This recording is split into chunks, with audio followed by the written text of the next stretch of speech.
Bem-vindo, muito bem-vindo para mais um encontro com uma palavra. Nós estamos estudando toda a Bíblia, desde o Gênesis até o Apocalipse. Agora nós estamos estudando o primeiro livro de Samuel, onde conhecemos um grande homem de Deus que deu nome a esse livro. Samuel foi um grande profeta e também um líder político do povo de Deus. O segundo personagem enfatizado nesse livro é um homem que se tornou um impressionante alerta para nós, Saul. Saul é uma figura controversa nas Escrituras. Existem também muitas discussões teológicas entre o povo de Deus, e uma delas é a seguinte: se você nasceu de novo e tem a vida espiritual descrita na Bíblia, você pode perdê-la? Será que é possível que uma pessoa hoje seja salva e amanhã perca a salvação? Se o filho pródigo tivesse morrido lá no meio dos porcos, ele estaria perdido? Saul parecia ser uma pessoa que teve uma experiência espiritual genuína. No nosso primeiro contato com ele, vemos que ele não era nada espiritual.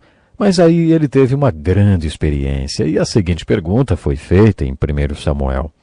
Está também Saul entre os profetas? Por causa da experiência que teve, ele foi considerado como sendo do grupo dos profetas e estava profetizando. Mas à medida que estudamos a sua vida, torna-se óbvio que Saul perdeu a sua espiritualidade. O capítulo 9 de 1 Samuel inicia a narrativa sobre esse homem Saul. Havia um homem cujo nome era Quis e que tinha um filho chamado Saul. Lemos que Saul se sobressaía dos ombros para cima em todo o país. Ele era um homem muito alto e ele era também o mais bonito em todo Israel. Naquele tempo, ser alto era uma grande vantagem, era muito valorizado. Eu tenho um amigo que tem 2 filhos e quando um deles tinha 15 anos e estava em fase de crescimento, chamou esse meu amigo pastor para conversar e disse: meu pai, eu estou crescendo muito, estou muito alto, tem alguma coisa errada comigo, os meus amigos estão rindo de mim por causa da minha altura e do tamanho dos meus pés. Aí o meu amigo pastor disse que teve que tentar de tudo para convencer o garoto que ser alto era uma vantagem. Ele pegou uma porção de revistas e jornais e mostrou que todos os modelos eram altos, eram bonitos e eram magros, não eram gordos como seu pai. É interessante isso, mas nos tempos do Velho Testamento, todo mundo achava isso. Era importante ser alto, ser bonito. O fato de Saul ser o mais alto e o mais bonito, era algo muito importante. No nosso primeiro contato com Saul, ele não parece ser muito espiritual, não. Os jumentos do seu pai tinham se perdido e o jovem Saul e seu amigo saíram para procurá-los. Mas eles não conseguiram encontrá-los e, quando já estavam prestes a desistir, o amigo de Saul disse: existe nessa região um profeta que pode responder a qualquer pergunta. Por que não perguntamos para ele onde os jumentos estão? Então eles foram até Samuel para que ele desse o paradeiro dos jumentos. As Escrituras relatam que um dia antes Deus já tinha falado para Samuel: amanhã, a estas horas, um jovem da tribo de Benjamim virá até você. Eu quero que você o unja como o rei de Israel.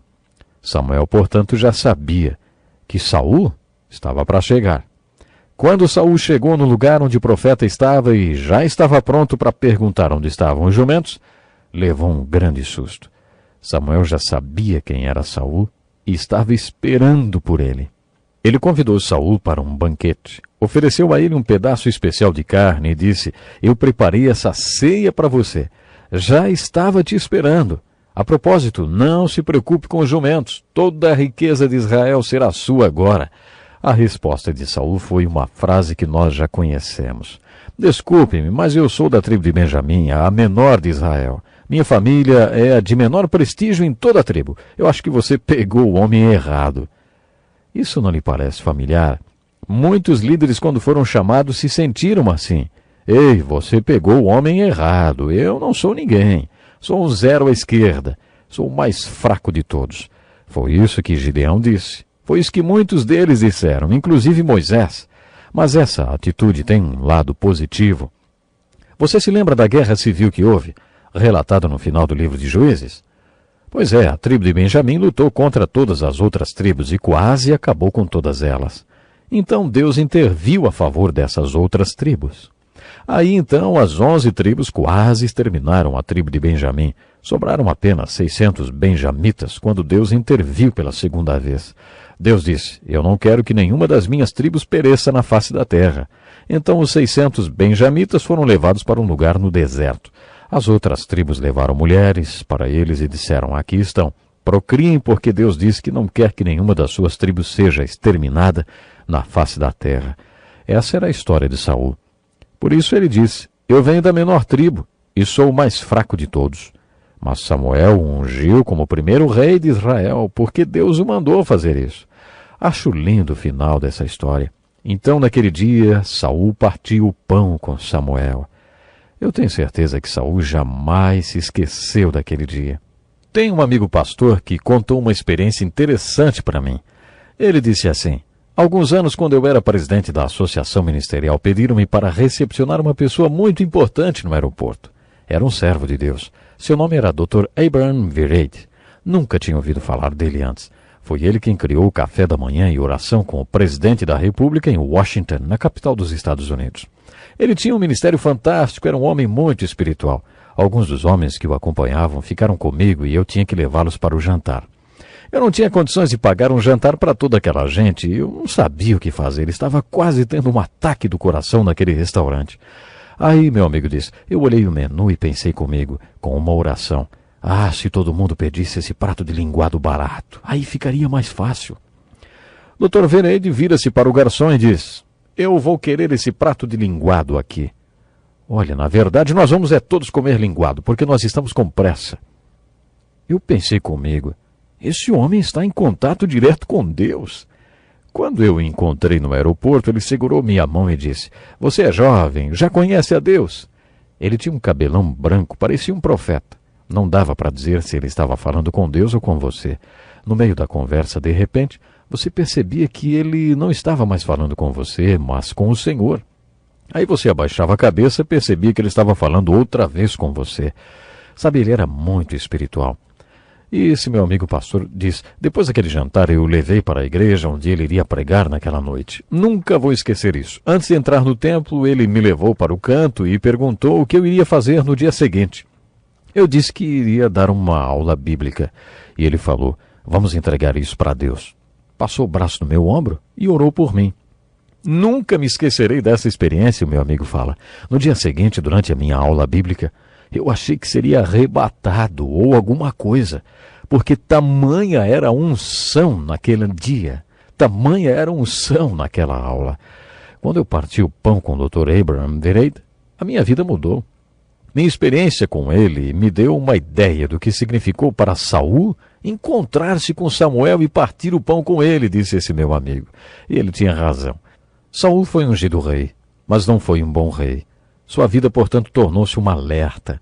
Ele poderia ter sido um grande homem espiritual. Mais tarde na história, Samuel disse algo impressionante para Saul.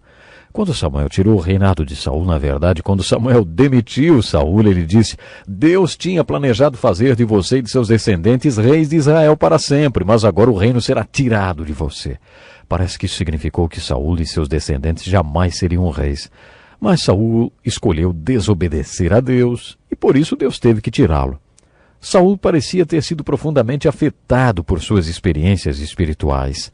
Samuel disse: você vai subir esse monte. Quando chegar onde está a guarnição dos filisteus, vai acontecer tal e tal coisa com você. Então você encontrará 3 homens que estarão descendo o monte. Eles estarão segurando tal coisa e farão isso e isso, e você fará aquilo outro, viu? Samuel previu todos esses sinais que foram cumpridos ao pé da letra. O sinal mais importante que Samuel previu foi: Deus dará a você um novo coração. Seu espírito virá sobre você de maneira poderosa e você será transformado.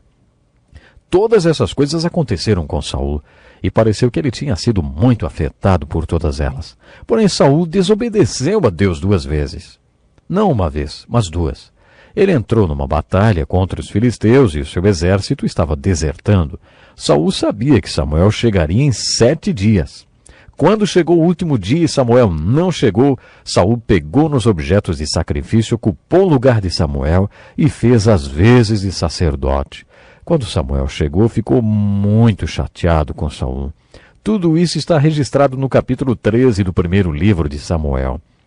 Foi aí que pela primeira vez nós ouvimos falar de Davi. Samuel disse a Saul: seu estúpido, você desobedeceu a Deus.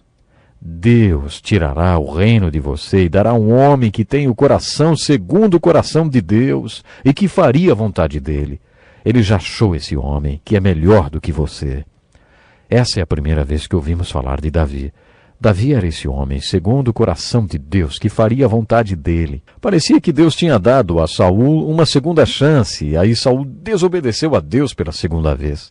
Ele recebeu ordens de combater os amalequitas e exterminá-los totalmente. Ele teria que destruir tudo, todo o povo e todo o despojo. Ficou bem claro, bois, ovelhas, camelos, jumentos, tudo. Mas quando o exército de Saul conquistou os amalequitas, ele e seus homens ficaram com o melhor de tudo para eles. Então Deus apareceu a Samuel e disse: Eu me arrependo de ter feito de Saul rei. Ele me desobedeceu outra vez. Você tem que tirá-lo. Quando Samuel ouviu isso, chorou a noite toda diante do Senhor. Então, logo cedo, foi encontrar-se com Saul. Parece haver um certo humor na Bíblia. Por exemplo, quando Samuel encontrou Saul, Saul disse: Fiz o que Deus me mandou fazer. Então Samuel disse: Então que balido de ovelhas é esse que eu estou ouvindo e que mugido de bois é esse, hein? O que significa isso?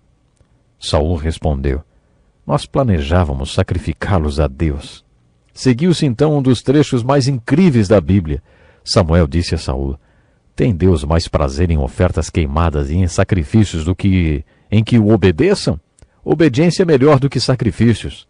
Ele está muito mais interessado em que você o escute do que na sua oferta de carneiros. A rebelião é como o pecado de feitiçaria, e a teimosia é tão ruim como a idolatria. Nesse ponto Saul confessou: Pequei. E disse mais: Mas Samuel, Deus vai me perdoar. Por favor, venha adorar comigo e mostrar ao povo que está tudo bem entre nós. Samuel disse: Não adianta. Você rejeitou as ordens de Deus e Deus rejeitou você. Quando Samuel virou-se para sair, Saul agarrou seu manto, que chegou a se rasgar.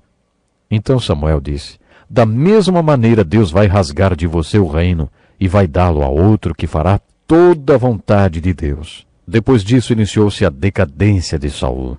A vida de Saul é um alerta para nós. Sabe, no primeiro livro de Samuel aprendemos uma palavra, Icabode, que significa foi-se a glória. Parece que nos tempos do Velho Testamento o Espírito do Senhor vinha sobre as pessoas como veio sobre Sansão, mas muitos deles desobedeceram e perderam a glória de Deus. Nós vamos continuar no próximo programa, portanto esteja conosco. Este é um estudo escrito pelo Dr. Dick Woodward, na voz do pastor Edson Bruno.